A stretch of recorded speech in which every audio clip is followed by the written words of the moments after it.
ka kanhon ki sengbhalang bakanthop ya ka KSU thmau rangli GSU FKJGP CSWO HNYF JYF JSU Kwada MRTIM bat kiwei kila ai por Shibnai ya ka Sorkar ban penbet penbiang no ya ka Lokayukta ka badai ka an ka bante lakam ya ka bam sap ha ka jela habe keren bagilat pathai kubor hadin ka jing kendo bat menteri rang ba ka jela Dr. Mukul Sangma ha sekretariat menta ka arpoi terik unailur ka nongelam jong ketur ka kong Angela Rangat kala ong bakum ki sengbhalang ki kwa ba ka Sorkar kan pentikna baya ka search committee dai ban thau no badru baya ka kerteng jong ki dikhot dai ban pen bana pat ba namar kani ka kam kala sa teng la islam shu kala yathu ba ka kunhun ki sengbhalang kala dawaru bandon ya ki kendon an ka baya dai bat ka jing pen bana ya ka jing don jing em jong ki Shakri Sorkar kenthop ya ki kurem jong ki bat akajuk kapor kila dawana ka Sorkar ba ka dai ban wan ra no ya kani ka an hapo ka yeng dor bar thau an ka ban long men tau banai. So now our immediate demand Kalongba, they have to constitute the search committee and make public the names of the search committee. And we're demanding that once this is done, the search committee ka hapan syong. Search committee ka independent. Ka long independent. Kandala you kerteng ka search committee na kipat ba ki beri ki ba apply. Kan sa ai ki kui kerteng syaka selection committee. Selection committee the chief minister, leader of opposition, speaker of the house and another member nominated by the governor. They will take the panel of names and then select out of that the chairperson and 4 members. The search committee has to give these The names. names will be shortlisted by the selection committee. By the search committee will give the names, and finally the mandate is for the selection committee To approve the names. to select finally the chairperson and the 4 members.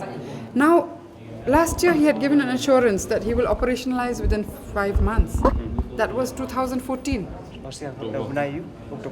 October after the rules came out, no? Of the search and selection.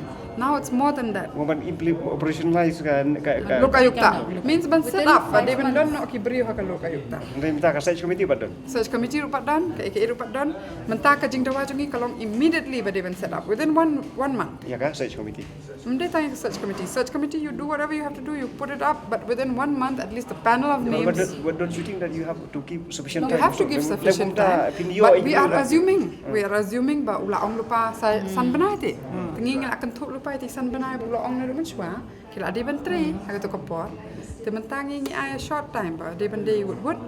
So ya kitu ka additional rule bangi kwa pade ka de halor ka jing declare ya ki assets na ki jing don jing em jo kiniki bureaucrats ki officers ki public servants including the chief minister and the ministers and MLAs MDCs whatever. Nama 4 don rule kumnu kin le hang nu. Tini ong ya ka to ko rule le mdon kam ban simpor. Mentah ka session kan song em mentah ha September ni ong ba de ban table ya ka to ko rule. Kat banakal yang Dr. Mukul Sangma ulay thu ba ka jing penbet penbiang ya ka Lokayukta kala jandep artat bat menta ka don haki benta ki bakhat du ban pendep bat eki kendon pat anhap banwan ra shwa ha kunhun menteri ban ya ka rai ulay thu ru ba ka Sorkar kala dep ban thau ya ka selection committee ka ban pet ya ka jingthong ya ki dikhat ha ka Lokayukta u Dr. Mukul loong ba ka ni ka senjam kan long shibenta banwan ra ya ka jingtrikam ka bakhoj ka basuba ha ka senchar khadar bat ki pat ba ki bay dei kam bat ka Sorkar. As you are aware, this has been one of the initiative of the state governments. Having seen the earlier Lokayukta Act having not been able to get operational because of various reasons, we have come up with a much more effective Lokayukta bill, which was considered by the House, which has ultimately become Act. And based on this, the selection committee for the search committee, which would be ultimately looking at the appointment of Lokayukta, has been already constituted. And now the rules which will actually be responsible in ultimately regulating the manner in which various government employees will have to submit their returns and asset declaration is in the final stage now. The decision of the government was to actually decide as to which should be the department who should be tasked to receive this whole returns, whole submissions of assets, declaration, etc., etc.